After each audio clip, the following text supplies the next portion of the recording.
Bonjour les amis, bienvenue. On se retrouve aujourd'hui sous le même angle que la vidéo sur la boîte à outils Stanley, qui bien sûr est beaucoup moins bien que ma propre boîte à outils de base, qui me permet de couvrir 100% des travaux de base sans qu'il y ait quoi que ce soit de superflu. Bienvenue dans cette vidéo théorique. Ceci est la troisième vidéo théorique que je vous propose sur ma chaîne. La première portait sur l'électricité, comment fonctionne l'électricité d'une maison, d'où viennent les câbles qui sont dans les murs, et une seconde vidéo qui, elle, portait sur le gaz dans la cuisine.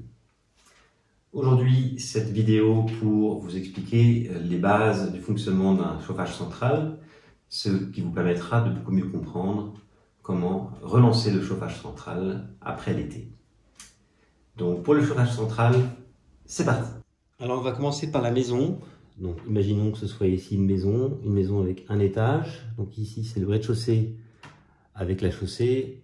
Et ici c'est le jardin par exemple. Et donc ici c'est la partie cave. Alors ce qu'il faut comprendre avec un chauffage central avant tout, c'est que c'est un circuit fermé. Un circuit fermé. En électricité on appellerait ça un circuit en série. Mais ce qui veut dire que tous les radiateurs sont connectés entre eux sur le même circuit. Alors comment ça se passe? Vous avez ici l'eau de la ville qui arrive.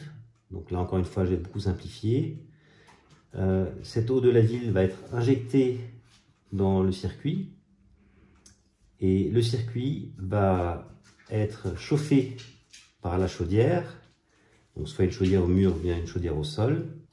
Et ensuite il va y avoir une pièce très importante qui s'appelle le circulateur.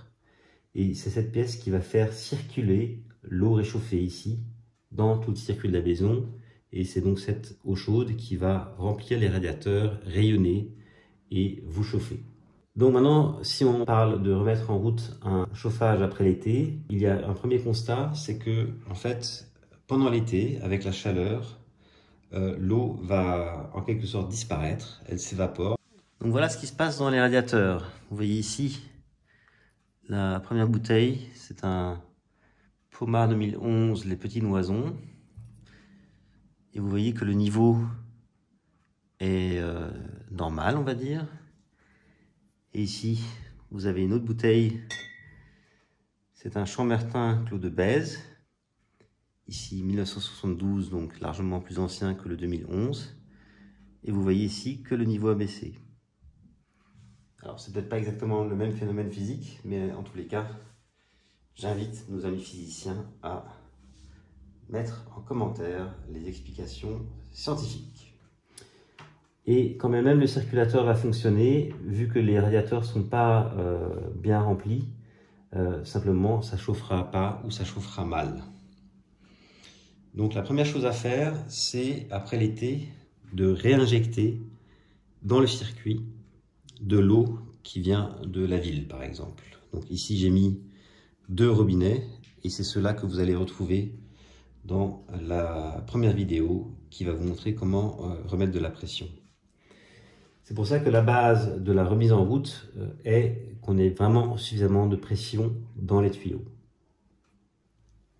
La deuxième opération, qui est celle de la purge, va permettre d'une certaine manière d'évacuer l'espace rempli par l'air afin qu'il soit facilement rempli par l'eau. Donc on va faire un petit tour le long du circuit. Donc ici l'eau arrive, en fait ça arrive en réalité plutôt ici, mais ça c'est pas grave. Donc la chaudière va chauffer l'eau et le circulateur ici va faire tourner l'eau, on va dire dans ce sens là par exemple, et il va poursuivre la route tout du long. Il va entrer ici dans ce radiateur. Ce radiateur étant rempli, ça va chauffer la pièce et ensuite ça continue ici. Bon là j'ai mis les tuyaux dans le sol, ce qui arrive néanmoins assez souvent. Et donc ça va continuer et ça va alimenter ce circuit. C'est pour ça que cette pression d'eau forte, donc l'exemple que je donne, on est ici à 2 bars, permettent donc que tout l'espace soit bien rempli. Et c'est là d'où vient l'importance de la purge. c'est que si jamais vous avez de l'air qui traîne quelque part, ça va réduire très fortement le potentiel de chauffage du radiateur et aussi atténuer le niveau de circulation de l'eau. Et donc je reviens sur la purge. Une chose importante, c'est qu'il y a un ordre de purge. Pourquoi? Imaginons maintenant si je purge ce radiateur ici, d'abord, et que je purge le radiateur en dessous après. En purgeant ce radiateur, je vais baisser la pression de tout ce qui vient au-dessus. C'est pour ça que dans une maison, il faut d'abord purger les radiateurs du bas et purger seulement ensuite les radiateurs du haut. On va dire, pour simplifier, une règle est de simplement purger du plus près du chauffe-eau afin de s'éloigner progressivement du chauffe-eau. Voilà les amis, j'espère que cette vidéo vous a plu, j'espère qu'elle vous sera utile et je vous invite d'ores et déjà de passer maintenant à la pratique avec ma première vidéo de la série qui, elle, consiste à vous montrer comment remettre de la pression dans les tuyaux. Donc, à tout de suite sur Happy Hour TV 1.